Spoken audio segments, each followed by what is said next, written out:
A Baby Sister for Frances by Russell Hoban. Pictures by Lillian Hoban. It was a quiet evening. Father was reading his newspaper. Mother was feeding Gloria, the new baby. Frances was sitting under the kitchen sink. She was singing a little song. Plinkety, plinkety, plinkety, plink. Here is the dish rag that's under the sink. Here are the buckets and brushes and me. Plinkety, plinkety, plinkety, plee. She stopped the song and listened. Nobody said anything. Frances went to her room and took some gravel out of the drawer where she had been saving it. She put the gravel into her empty coffee can and put the lid back on. She marched into the living room and rattled the gravel in the can. As she marched, she sang a marching song. Here we go marching, rattly bang. Please don't do that, Frances, said Father. Frances stopped. All right, she said. She went back to the kitchen and sat under the sink. Mother came in carrying Gloria. Why are you sitting under the sink? Said Mother. I like it here, said Frances. It's cozy. Would you like to help me put Gloria to bed? Said Mother.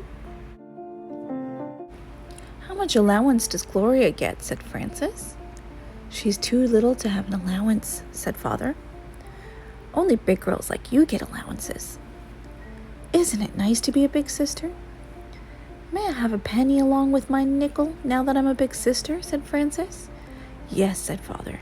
Now your allowance will be 6 cents a week because you're a big sister. Thank you, said Frances. I know a girl who gets 17 cents a week. She gets 3 nickels and 2 pennies. Well, said Father, it's time for bed now. Father picked up Frances from under the sink and gave her a piggyback ride to bed. Mother and Father tucked her in and kissed her good night. I need my tiny special blanket, said Frances. Mom gave her the tiny special blanket. And I need my tricycle and my sled, and both my teddy bears, and my alligator doll, said Frances. Father brought in the tricycle and the sled and both teddy bears and the alligator doll. Mother and Father kissed her good night again, and Frances went to sleep. In the morning, Frances got up and washed and began to dress for school. Is my blue dress ready for me to wear? Said Frances. Oh dear, said Mother. I was so busy with Gloria that I did not have time to iron it, so you'll have to wear the yellow one. Mother buttoned Frances up the back. Then she brushed her hair and put a new ribbon in it, and put her breakfast on the table. Why did you put sliced bananas in the oatmeal? Said Frances.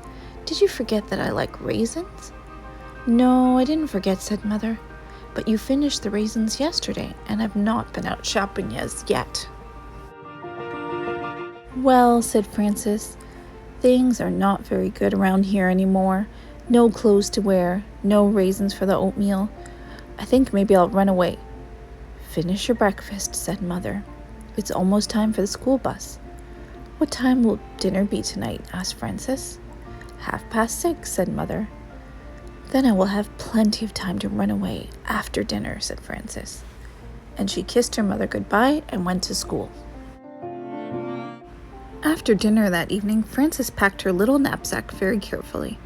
She put in her tiny special blanket and her alligator doll. She took all of the nickels and pennies out of her bank for travel money. And she took her good luck coin for good luck. Then she took a box of prunes from the kitchen and 5 chocolate sandwich cookies. Well, said Frances, it is time to say goodbye. I'm on my way. Goodbye. Where are you running to? Said Father. I think that under the dining room table is the best place, said Frances. It's cozy, and the kitchen is near if I run out of cookies. That is a good place to run away to, said Mother. But I'll miss you. I'll miss you too, said Father. Well, said Frances, goodbye, and she ran away. Father sat down with his newspaper. Mother took up the sweater and she was knitting. Father put down the newspaper. "You know," he said, "it is not the same house without Frances." "That is just exactly what I was thinking," said Mother. "The place seems lonesome and empty without her." Frances sat under the dining room table and ate her prunes. "Even Gloria," said Mother. "As small as she is, I can feel the difference." "I can hear her crying a little right now," said Father. "Well," said Mother, "a girl looks up to an older sister, you know that." Father picked up his newspaper. Then he put it down again.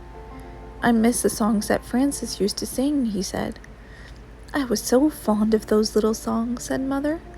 "Do you remember the one about the tomato?" "What does the tomato say early in the dawn?" sang Mother. "Time to be all red again, now the night is gone," sang Father. "Yes," he said, "that is a good one, but my favorite has always been, 'When the wasps and the bumblebees have a party, nobody comes that can buzz.'" "Well," said Mother, "we shall just have to get used to a quiet house now." Frances ate 3 of the sandwich cookies and put the other 2 aside for later. She began to sing, "I am poor and hungry here, eating prunes and rice.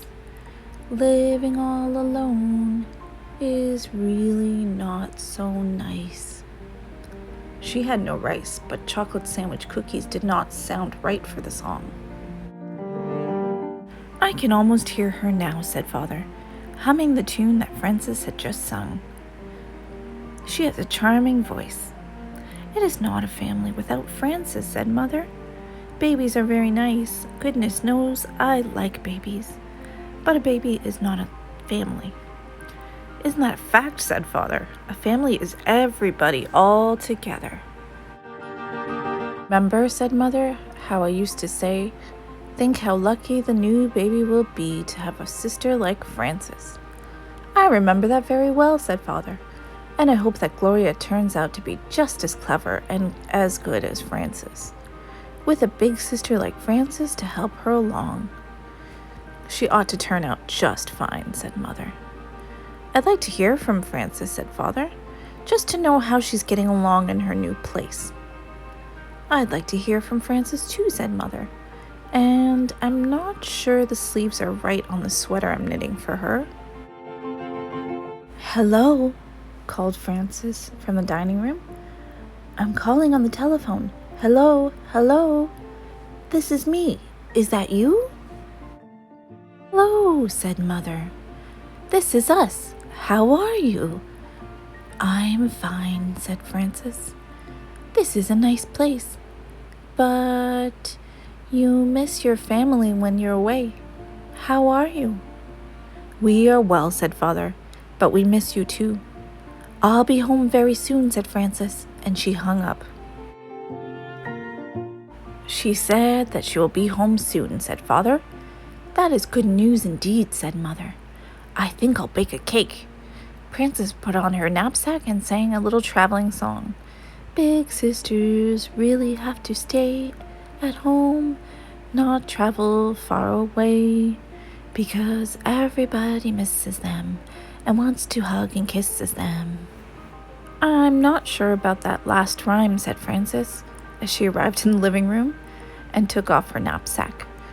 "That's a good enough rhyme," said Father. "I like it just fine," said Mother. They both hugged and kissed her. "What kind of cake are you baking?" said Frances to Mother. "Chocolate," said Mother. "It's too bad that Gloria's too little to have some," said Frances. "But when she's a big girl like me, she can have chocolate cake too." "Oh, yes," said Mother. "You may be sure that there will always be plenty of chocolate cake around here." The end.